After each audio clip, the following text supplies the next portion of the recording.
Hey everyone. Welcome to the Arsenal Women Chat Show. And well, this is my first time hosting this, so bear with me if there's any technical difficulties or anything like that in today's stream. Welcome to my guests, making, I believe, your debut as well, Amanda. Yeah. How are you? I'm very good, thank you. A little bit nervous, but yeah, happy to be here. Don't worry. Well, to be fair, I'm in the exact same boat right now anyway. um, Paul, how are you? Yeah, all good. Just about recovered from last Sunday. The voice is back. So yeah, it's all ready to do it again. Amazing. And Kev, how are you? Yeah, recovering from all the bugs that we picked up at Stamford Bridge and the G-Tech. Well, to be fair, there's a lot of bugs at Stamford Bridge, let's be honest. Yeah. But to be fair, that's a nice little husk that you got going on there. So yeah, I'm pretty sure it's going to sound quite nice for the listeners today. Really, so we've got a big game this weekend, Man City, and this kind of like goes hand in hand with us battling for second and third, because somehow, well, for the first time in a long time, Chelsea are not involved in the title race. So how are you feeling about the game tomorrow? Paul, we'll start with you. Yeah, like you say, it's good to see someone else other than Chelsea at the top of the league. But yeah, realistically, we've got to be fighting for second place, and coming off the back of that, the last 2 or 3 results, I'm quietly confident that we can do a job against City. Having said that, though, they're coming off the back of some good results as well. So I think it's going to be a really good game. It's either going to be a stalemate and we're going to struggle with sort of a 0-0 or a 1-1, or it could be run ragged, sort of 5-5. Because realistically, we've got the 2 best defences in the league playing against each other, and theirs is the best strike force in the league so far this season, and we're third in that stat. And as long as our girls can actually find their shooting boots, then I think that we could just about, with that home advantage, with the crowd behind them, we should just have enough to tip it in our favour. Yeah. And Amanda, going to you. Obviously, we know how many goals Man City have scored, and it's a considerable amount more than kind of everyone else in the league. Do you think they'll come at us with the same level of intensity as they have in other games, or do we think, like Man United, they will just come and like try and not lose? I don't know. I saw the City match last week, and they tore Chelsea apart. It was it was quite something. I don't think we've seen a lot of people do that to Chelsea, which was lovely, right? But I mean, if they come and play like that, I think it'll be a good match. I always travel hopefully. I think we'll get the win with the buzz at the Emirates, like it's been the last few times. Yeah. That's got to count for something, hasn't it?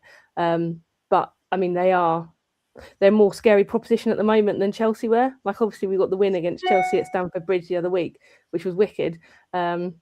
But I think City this year have really elevated, and some of their front line, that Caroline got a hat-trick last week. So, awesome looking. Plus, like Bunny Shaw, Viv Miedema, like they're a solid team. So, but I don't think our girls should have anything to fear. I think we can do it if they pull out a performance like they have done recently. And we are champions of the world. So Leave me to it. Yeah, and like, to be fair, we'll just continuously be reminding ourselves of that. Yeah. And to be fair, rightly so. Kev, going to you on Darren's comment here. Keep Bunny quiet. We should be okay. How do you think our defense is going to fare against someone like Bunny Shaw, who's on such great form this entire season? Well, to be fair, Lotta has done a good job on Bunny in the past. So that's obviously going to be the matchup. The one that does worry me, though, is Caroline. Her pace is something else. It's frightening. Yeah, we really have got to be switched on from the get-go. But yeah, I can see another odd goal in 7. You know, if it's a fully open game, it could be it could be brilliant for the photographers because they're going to be busy snapping. But yeah, that's what I see happening. I do. I see an odd goal in 7 type of result. Yeah. I mean,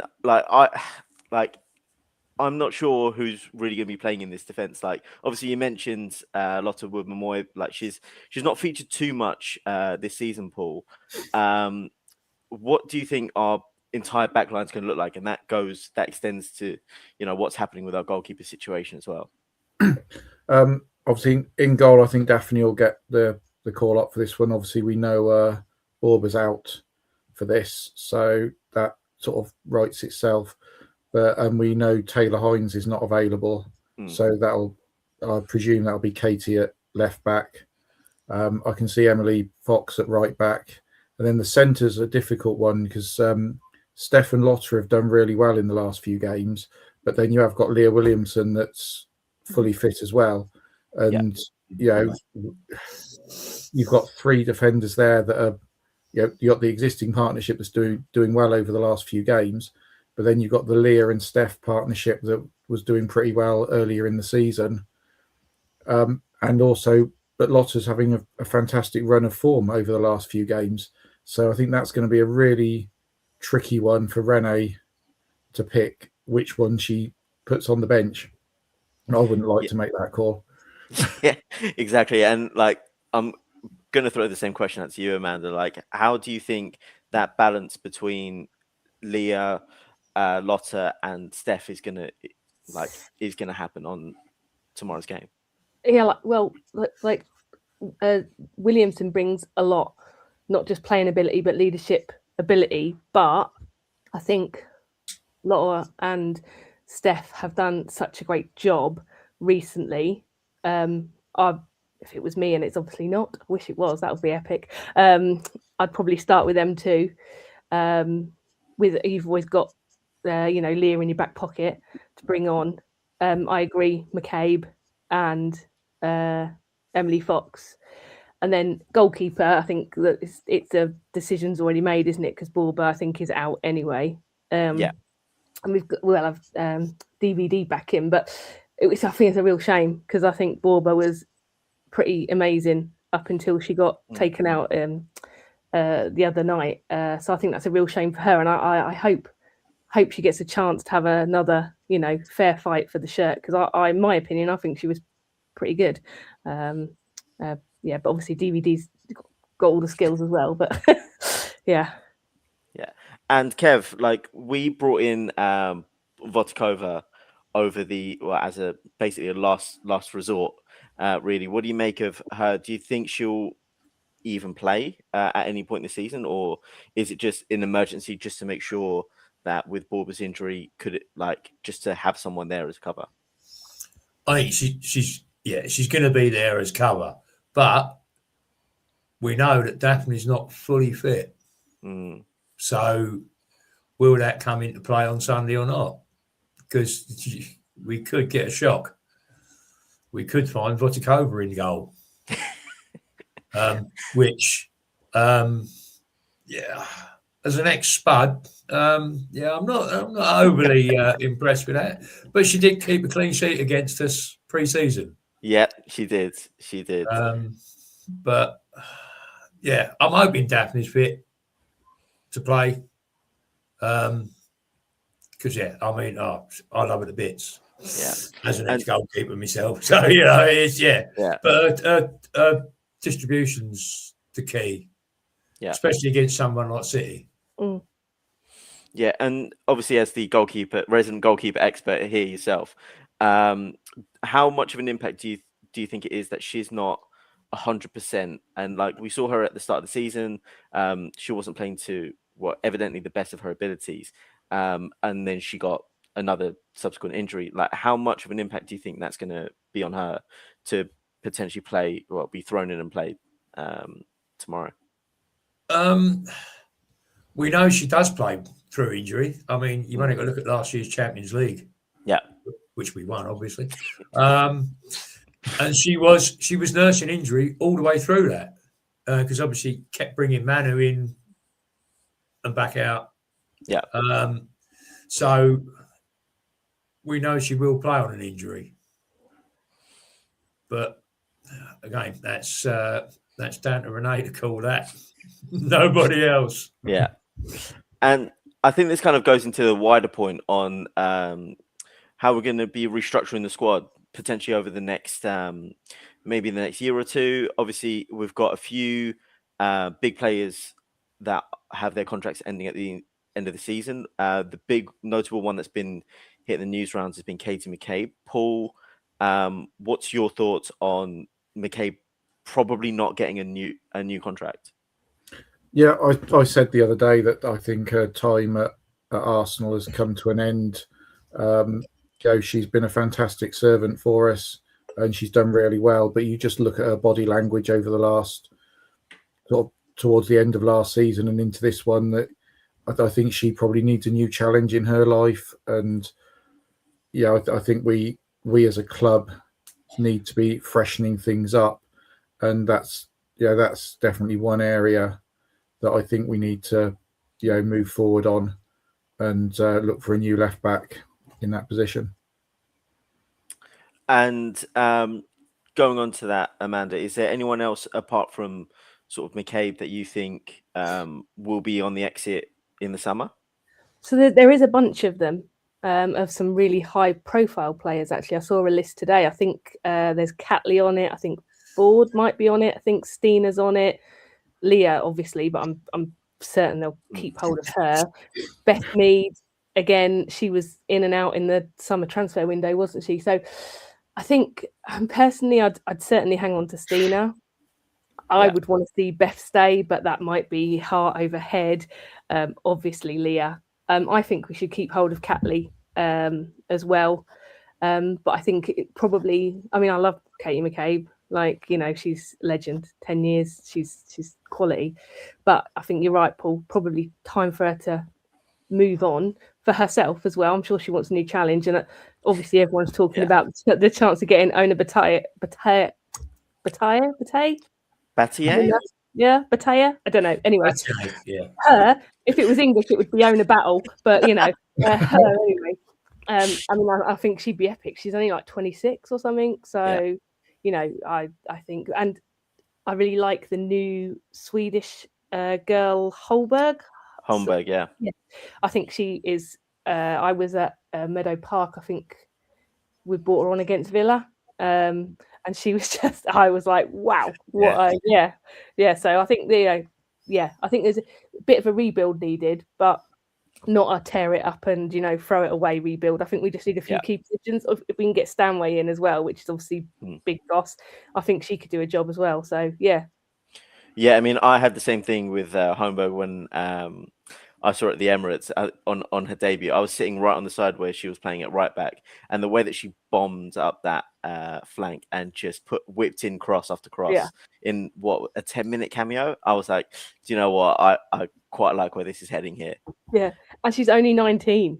Which is insane. And that's and you mentioned the big potential signing in the summer of Georgia Stanway. Kev, what did you make of the really heavy links with Stanway? I think it'd be a great move. Yeah, she offers a little bit more bite in the middle of the park. She's not one to shy away from a tackle. No, she's not. No. And I think that's one thing we need a bit more of. We need a bit more fight in the middle of the park. Yeah. Because, the only, I hate to say it, but the only player with that amount of bite is Katie McCabe. You need a bit more of it in the middle of the park. And I think with her in now, yes, let's keep Kimmy going for another couple of years at least. which hopefully would allow us to push Mariona right up and, just unlock defences. Yeah, I mean, let's just keep our fingers crossed that the rumours of that stronger contact are going to come to fruition. And but you know this club, we're going to drip feed pre-contract agreements and re-signs. We're just going to drip feed them through till the end of the season. So going to keep us waiting. Yeah. And there we see the 10 more years of Kimmy Little. Paul, do you think she can go on for another 10 years? Obviously, I think Marta's still going. So can Kim Little pull off a little Marta and just stay playing for us for another good while? Excuse me. I mean, on current form, then there's no reason why not. But yeah, I think she's definitely got at least another year in her, and I think it's if she can keep going for 1, maybe 2 more years while we do the rebuilding, I think she's got the solid head and she's got the experience, and she's Arsenal through and through.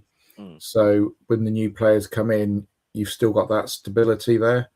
And I think, you can keep hold of some of those players that are like that, the likes of Kim Little, Leah Williamson, that know the club inside out. I think that'll be a real bonus for those new players that are coming in.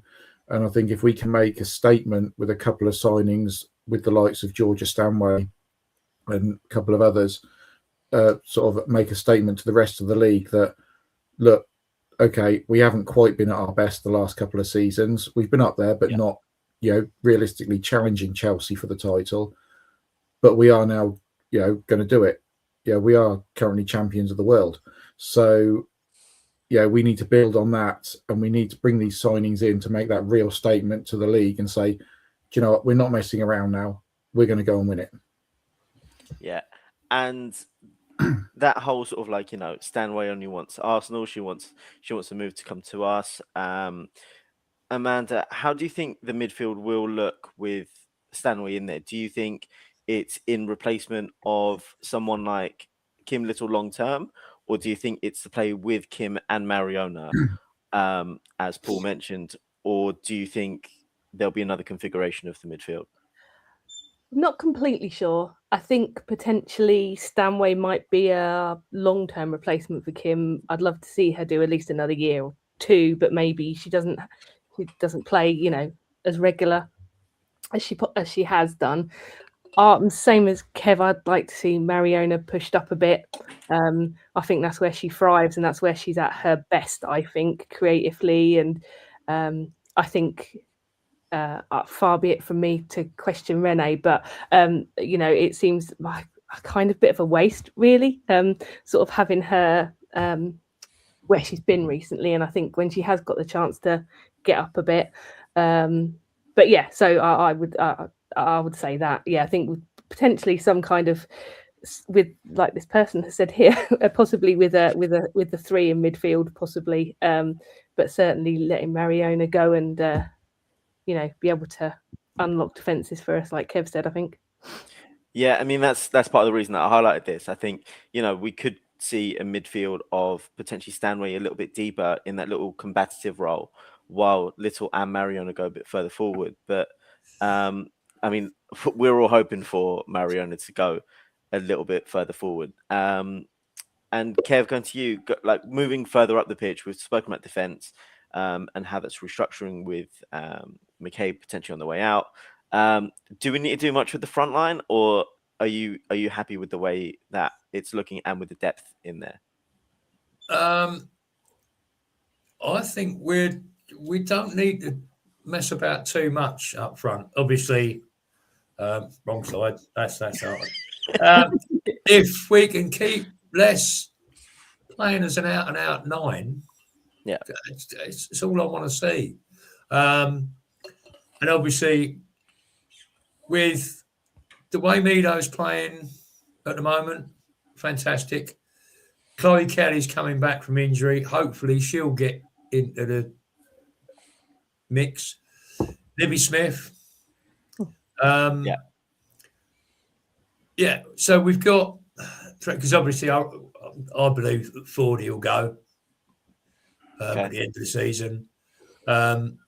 So would we need to sign one more winger?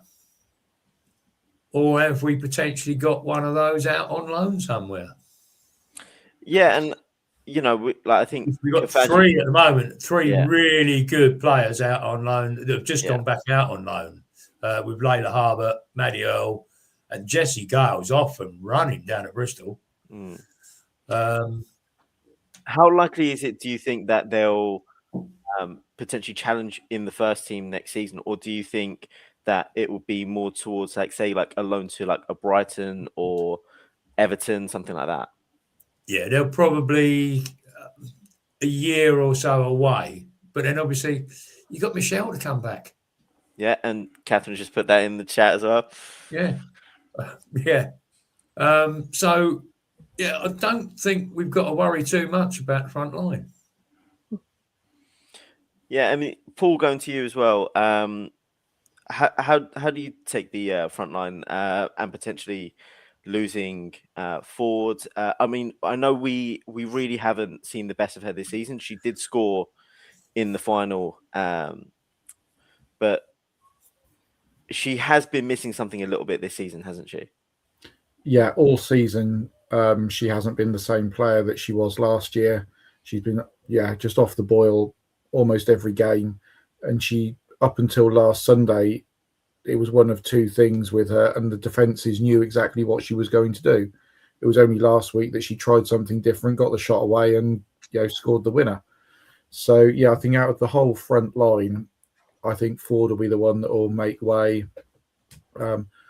Whether Renee's got her eyes on someone to come in and replace her, or whether she looks sort of within the academy, and she has said in previous press conferences that she's looking at the young players that are coming through. She knows which ones she'd like to bring through into the first team. So I can see sort of a mix throughout the team of bringing in these new players, but also bringing them through the academy. I mean, she's done it with until she picked up the injury, Katie Reid coming in at the back. So again, that's one that come next season will hopefully come back into the first team with the injury, as well as Michelle up front. And then you have got the likes of Maddie Earle, Layla Harbert that have gone back out on loan.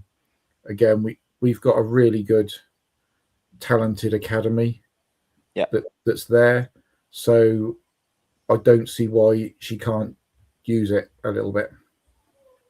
Yeah, and I think we've seen talented youngsters of ours go away and like on permanent deals as well and do quite well. I think I've always been impressed with Anna Patton when I've seen her play at Aston Villa, and Freya Godfrey's really hitting her mark. Coming into her own at London City Lionesses as well. Amanda, do you think there's a little bit of a fear with these younger players that if they don't get the opportunities, that they will look for permanent moves elsewhere? I think so. I think there's a lot less patience than there probably once was, where you'd just sit and wait your turn, and then you'd try and stay around the place and fight for it. But so I think there is definitely a lot less patience these days, and I'm not sure that's necessarily a bad thing. Ambition, these girls have only got limited time. I guess they want to get to the best they can be, and maybe for some of them they feel that is a move.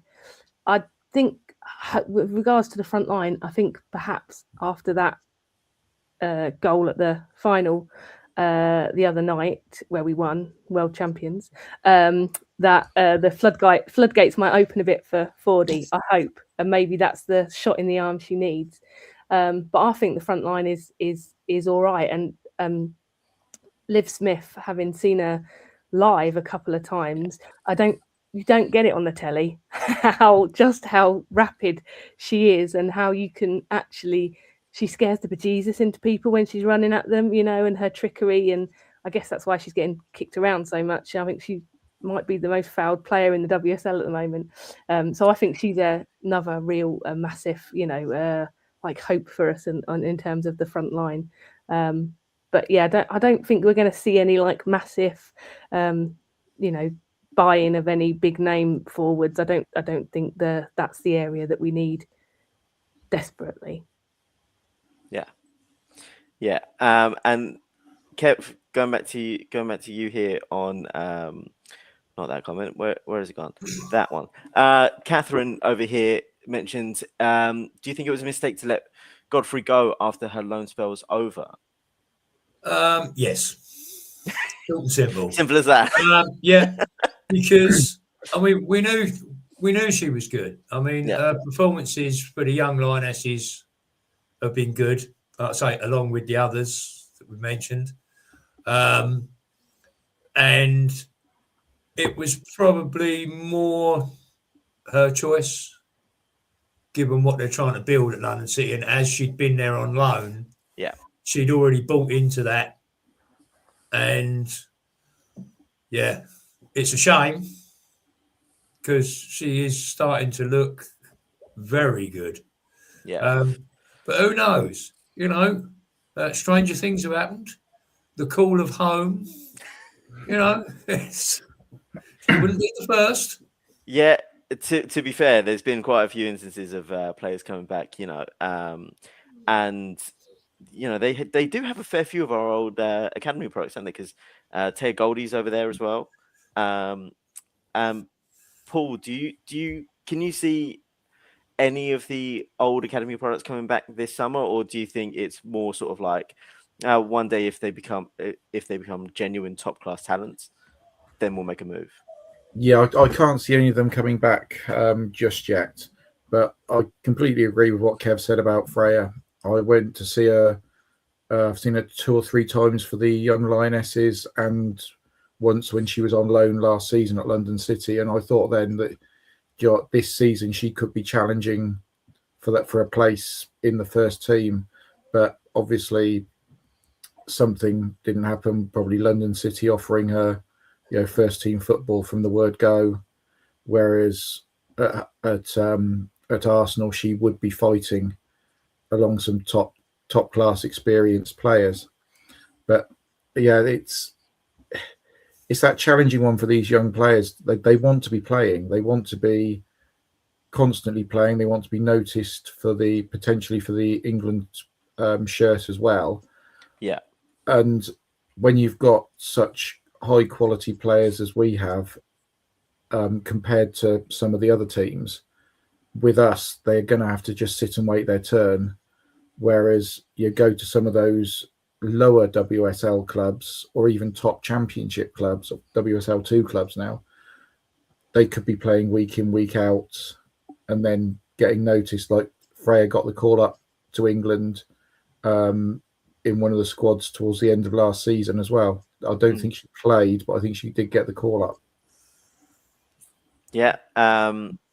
And hopefully, like, I always like to see a return of a former academy product. I do think it's quite nice. Like, obviously, the men had that with Emirates Eze coming back after a 14-year odyssey. But yeah, hopefully one day we can see some of these players come in. Now, kind of going back to the league as a whole, Amanda, I'll come to you for this. There is a 2-point gap between Man United in second and the other North London lot in fifth. How do you think the sort of last half of the season is going to shape up? Obviously, we've got a game in hand. Like, we can't forget that. We're playing, I think that game finally got rescheduled up to April. So how do you see that, especially second and third, shaping up towards the end of the season? I think that after the last couple of games Chelsea have had, they're done. I think they're going to just like be obscure. As I said, I travel, hopefully and optimistically. I would love to see that, we can still take the title, and I think obviously mathematically it's possible. We'd have to go on one hell of a tear though, wouldn't we? And Man City would have to like completely capitulate.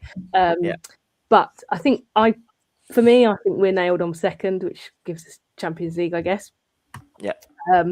And don't really care where the other North London spuds end up. Relegation would be a result. No, I've been impressed with Man United this year. They've bought quite heavily in January, I think. So it'll be interesting to see how that develops. But yeah, no, I think we're nailed on for second. I think we're gonna really thrive off some of the confidence of our recent performances, and I'm really hoping that we, starting on Sunday, we can go and smash it. I think second. Yeah.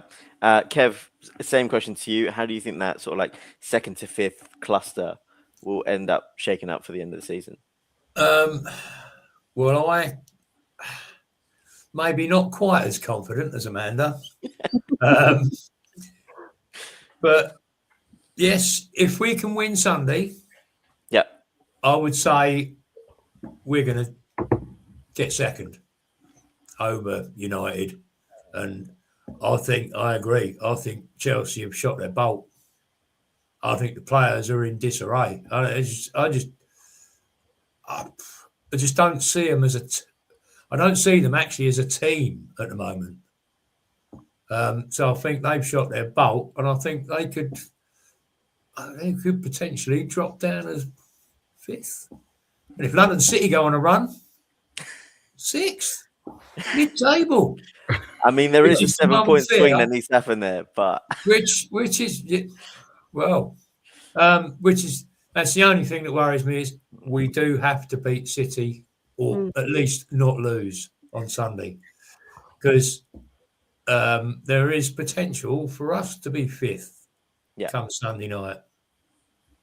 And although the points wouldn't be much, it's just that knowledge that there are that many teams ahead of you. So, yeah. Fingers crossed for Sunday. We do need to get that one over the line. Yeah, we do. And Paul, same question again. Do you think we'll be second, third, or I mean, we're not going to finish below third. Let's be real here. Yeah, I mean, I am confident that we can get that second place. It's vital not to lose on Sunday. So the minimum we can pick up is a point realistically. But also on the final day, Chelsea play Man United. So that's going to be a really interesting one. I think our last 3 games, if I remember correctly, is now Leicester at home, Everton at home, and then Liverpool away. So once we get past Sunday, we're then gradually, in effect, getting an easier run as we go on. We're almost playing the league in order that it is. Yeah. Because we got Brighton coming up, who are up there, London City. Then we got that lot from down the road as well. So with what on paper should be easier games, then are going to be towards the end of the season, and that's also when we're going to be involved in Champions League semi-finals, FA Cup semi-finals as well. So we're going to be fighting on 3 fronts at that point, and having that game in hand against Leicester, I think, is brilliant for us. If it had been against somebody like Man City or Chelsea, you've always got that worry that that's a really difficult tie. But having it against somebody like Leicester, if we've just played a big game just before them, it could be a bit of a we're back at the Emirates. It's only Leicester. Okay, the crowd's not going to be massive for that one, from what I see. People maybe not going to it, but I'm quietly confident we can get that second place. Yeah. And Amanda, I just wanted to highlight this comment here from Catherine. Do you see Chelsea genuinely dropping out of the top 3 this season? I do. I really do. I think they are an absolute cluster after the last 2 games. They haven't got a clue.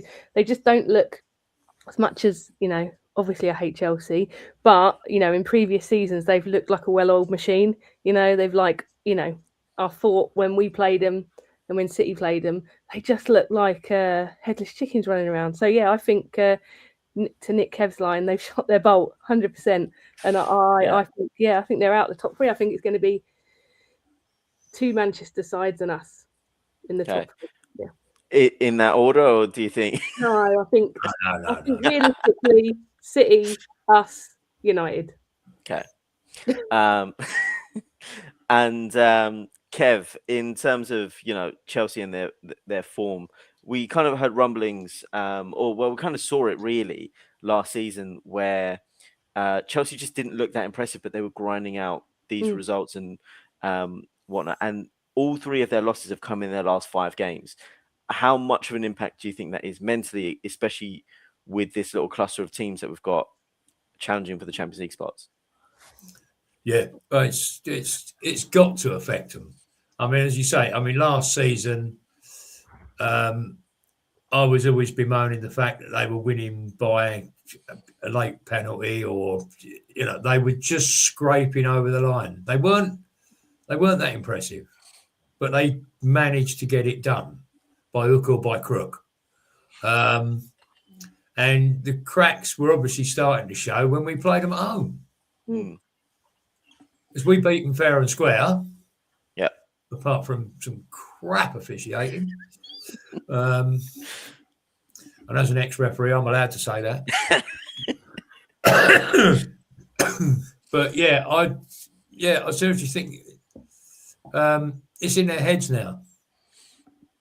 And it's got to affect them, especially after the drubbing they took against City. I mean, they just, obviously I didn't see much of the game because we were outside the pub taunting the 700 or 800 Corinthians fans that were walking past. But yeah, we did hear the shouts from inside the pub every time City scored. And Paul, going back to you on sort of like the way that Chelsea and even potentially United are looking with their squads, like they are pretty stacked in terms of some of their names in both teams. Do you think if either don't qualify for the Champions League, that there might be a mass exodus of any sorts?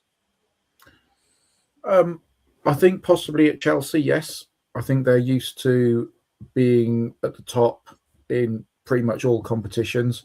Obviously not winning in Europe because that's our job. But, domestically, they're used to winning everything and being in finals every year and so on. Whereas Man United aren't quite up there yet. Yes, they had the FA Cup final win. Yes, they've been finishing in the sort of top 4. They're now the top 3. I think they're building for it. And I think that's where the 2 clubs are different. One's on its way down and one's on its way up. And I think, we have really seen the cracks in Chelsea the last few games. And I mean, it is great to see because they've been up there almost unchallenged for so long now that it's like the old say, when they're going to come crashing down, they are really going to come crashing down. Yeah. And here it goes. And Amanda, this kind of like this whole conversation kind of like goes to the point, to the big question I wanted to ask, like in this stream was, what do we need to do to be considered contenders to win the WSL next season? From recruitment to what happens to other teams, how do you think that will pan out for us next season? I think if we can make those a couple, maybe 3 strong signings in the summer. So if that's the 2 we've already discussed, plus maybe 1 other, there's obviously going to be a bit of trimming of the squad as we've sort of discussed, but I feel like the spine is still going to be in place. I do think it's really important that we keep hold of Leah and Kimmy Little for sure, because of just what they bring in terms of like pure Arsenal-ness to the team. I think Chelsea have done a lot of the job for us because they've like blown themselves up, so we can kind of, that's one big rival out the way. I think we can, if we can we win the Champions League again this year? Don't know, that would be wicked. But we've still got the FA Cup to contend as well. I think we've got to win something else to show that we're actually really big players, but I don't think we've got far to go. I think you can really tell the difference when players like Leah was out early doors. Then we got Kim. I think we lost her after we played Leicester. So you could really tell things weren't really clicking. But then if Chelsea do, fall from grace big time, and there is a bit of a fire sale there, who would you pick up from that team? Don't know. Aggie Beaver-Jones is pretty good. Probably have her. She was there, she was a bargain. I don't know who else you'd have, but yeah. So that's what I'd say. I think we're this close. We're not bad. Yeah. And Kev, kind of the same question to you. Like, from everything that we discussed today, like, what do you think we need to do to be considered title contenders for next season? Start the season better. Yeah. Basically, I mean, to be fair, that is our problem. We do not start the season very well. So whether that's preparation, whether that's everybody's knackered after a long Euros. Yeah.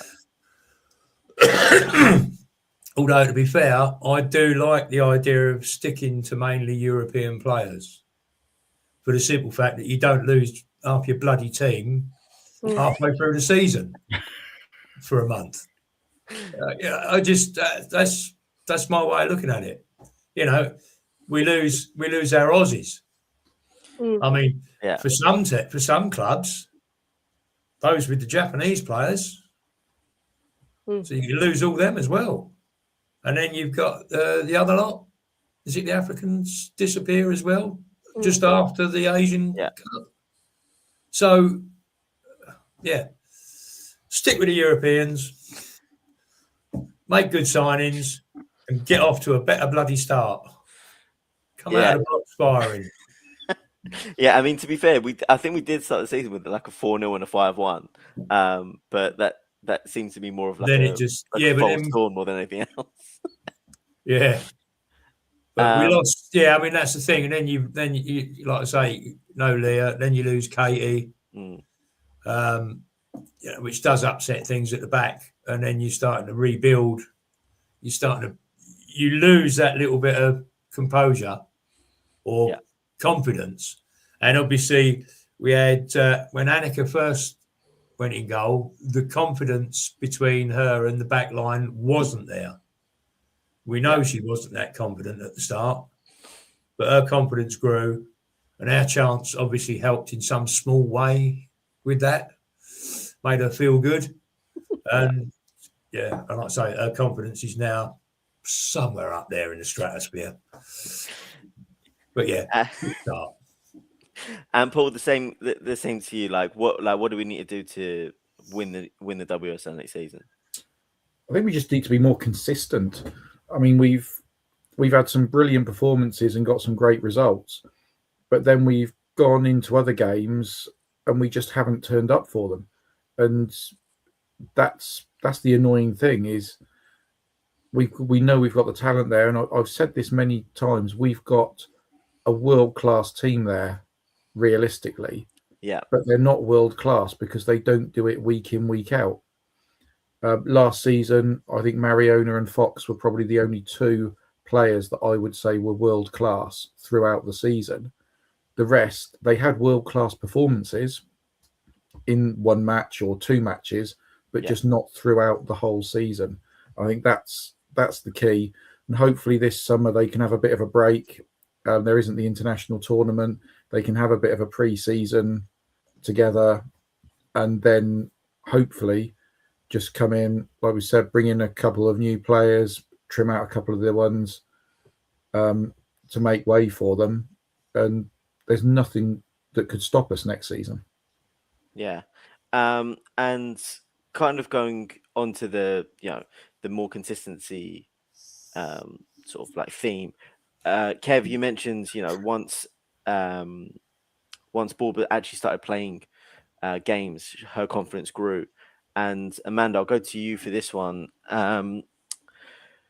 Do we think that's a thing that the rest of the squad are facing? Because, we've seen that Renee seemingly has her favourites in terms of her squad selections. It's very similar almost game in, game out. You can almost predict it straight away. And you've got a lot of players on the fringes. Do you think that their seeming lack of confidence is because they're not playing as much, like Barber at the start of the season, wasn't getting picked because, Daphne was mostly fit? Do you think that sort of like lack of confidence stems from them not playing, or do you think it's something else entirely? I do. I think it's a bit of lack of confidence. And I also think that so for example, like you say, it's a bit by numbers sometimes, isn't it? So you've got Chloe Kelly coming on in the last 10 minutes as a rule. She probably wants to do so well that she really, she's probably pushing things more than she maybe would if she'd have had 60 minutes or 30 minutes or something like that. So I think it's maybe those people just want to try so hard that obviously, sometimes doesn't work out for them. But then I guess with a squad of the quality of it is, because I mean, Kyra Cooney-Cross, before she had to go back home for her, situation, I mean, she put in some great performances, but, is she going to get the shirt back when she's back up and running and obviously mentally in the right place? Probably deserves another crack, no? Yeah, but so, yeah, I don't know. I think it's confidence, and I think it's just when they do get the opportunity, they just want to blast it, and, sometimes it doesn't just work out.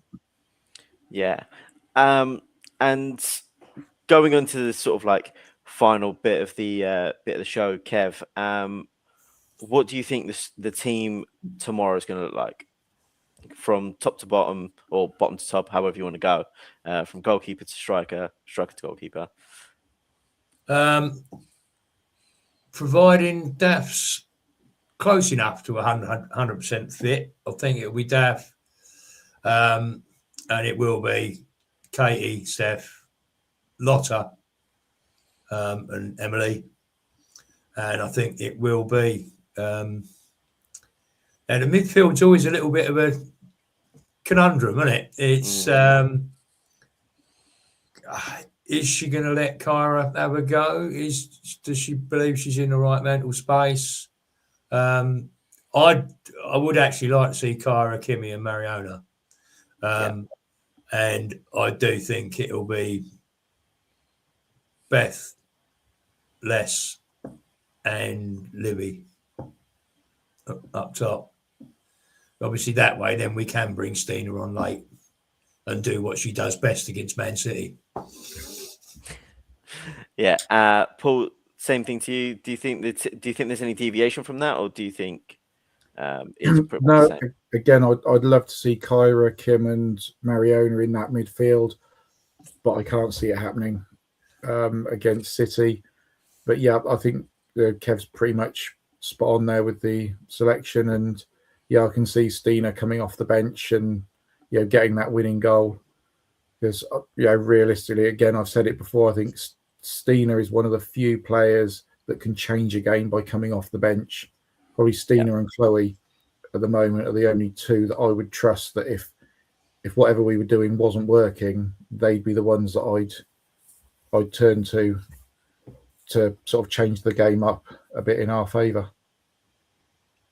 Yeah, and Amanda, what do you think the team? Agree with Kevin Paul with one trade. I would switch Foxy for Holberg just for something different with that pace and those crosses, because I think you've got to try something different, though. Yeah. Do you think City is probably the game to do it, or would you consider doing that against a bit more of a sort of like struggling team in the league on 65 minutes? I don't know. I think you've bought the girl. You obviously believe in her.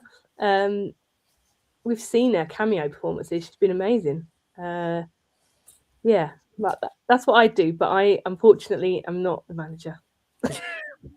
Yeah, I mean, to be fair, we all wish we could make this choice. I think all of us unilaterally have an ideal midfield three of Kyra with Kim and Mariona. But I mean, for me, I've got a soft spot for Palova. I think she's a great player, and I'd like to see her in that team. Maybe with Free to drop into the bench, and you can almost have a midfield of Palova with Kim and Mariona. But hey, Like again, none of us are the managers, so we can't really do that. In terms of the score predictions, the old favorite segment, Kev, hands on the head already. Can I get your score prediction with the first goal scorer, please?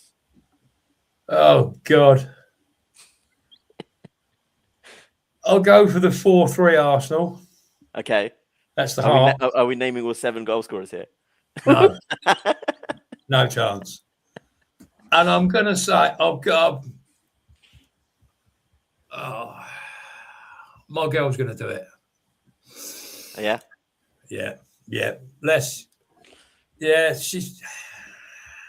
She's got to start banging them in, but she has got to start staying more central. Let the wingers do wingers things. Paul, what do you reckon? Score and first goal scorer, please. I think we're going to just about do it. I think we're going to do it 3-2.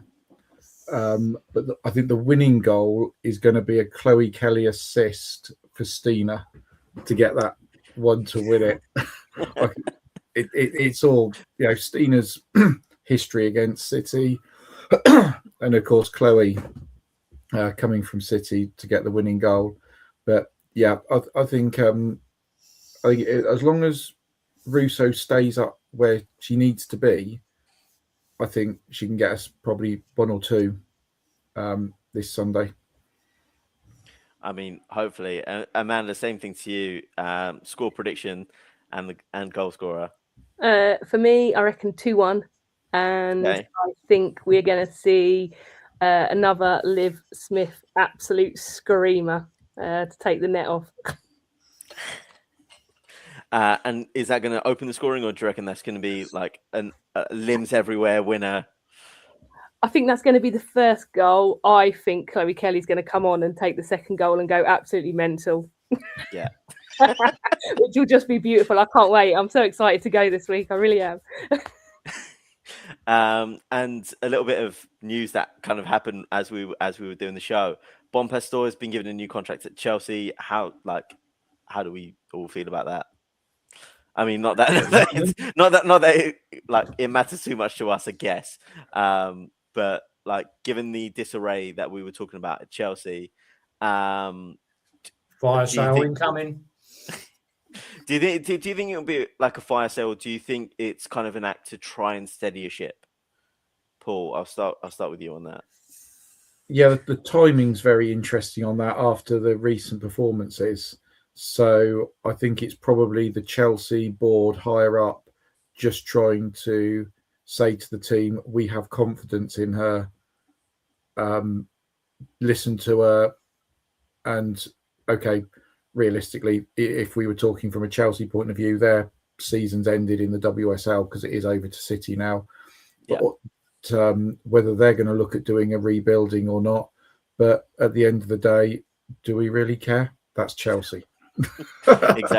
Exactly. And like as Dorian mentioned here, it's just like what happened with Jonas. Like we hit a bad patch of form, tried to remedy it with a new contract, and we all know what happened there. But it's one of those things. Like if Jonas was managed to win the Champions League, probably not. So let's see how this shakes out. But if this means that Chelsea don't finish in the top 3, then this contract extension might be the world's shortest contract extension. And finally, just before we wrap up here, obviously we know the league is 99% going to Man City. How do you rate our chances in the other competitions? Kev, I'll start with you. I think we can win the FA Cup. I really do, and it's about time. It's been a while, I think, hasn't it? Yeah.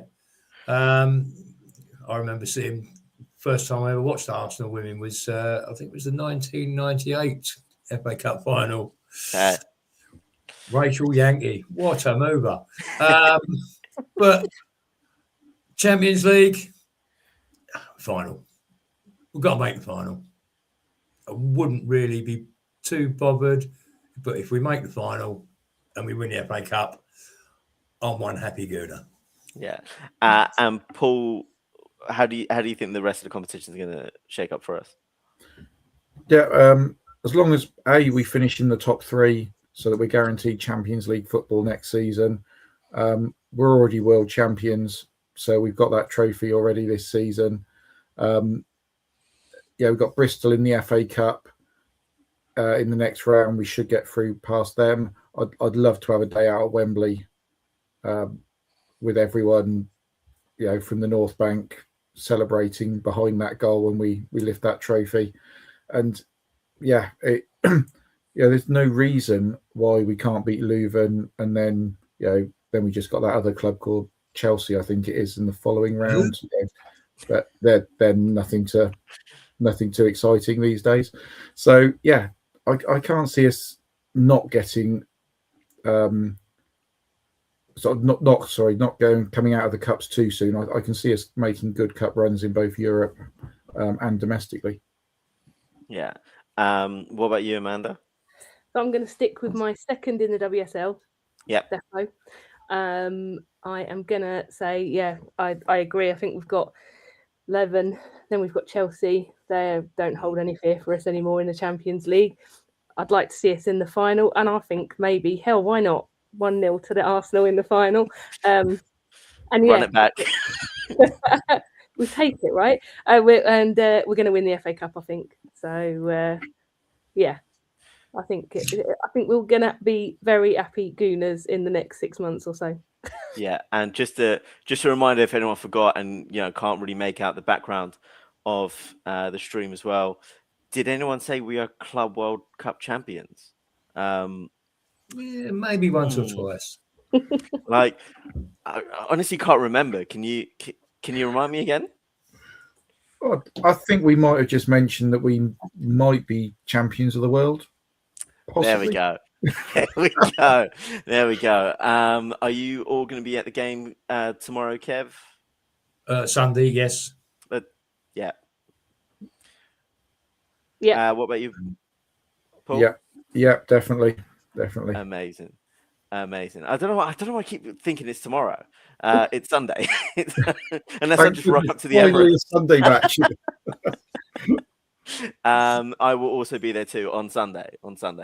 But this is this has been a really fun episode to host. Obviously, welcome Amanda to the wonderful world of the Arsenal Women Chat Show. You've been fantastic on your debut episode, Paul. As always, great to have you here, and hopefully can see you at the next little meetup. And Kev as well. Great to have you on again, and hope that little cough of yours gets better so you can shout on Sunday. Oh, I'll still be shouting. I might have to stop and cough halfway through, but I'll still be shouting. Don't worry about that. But to everyone in the comments as well, thank you for coming through. Really appreciate it, and hope to see you all at the game. See you later, guys. Thank you. Yeah.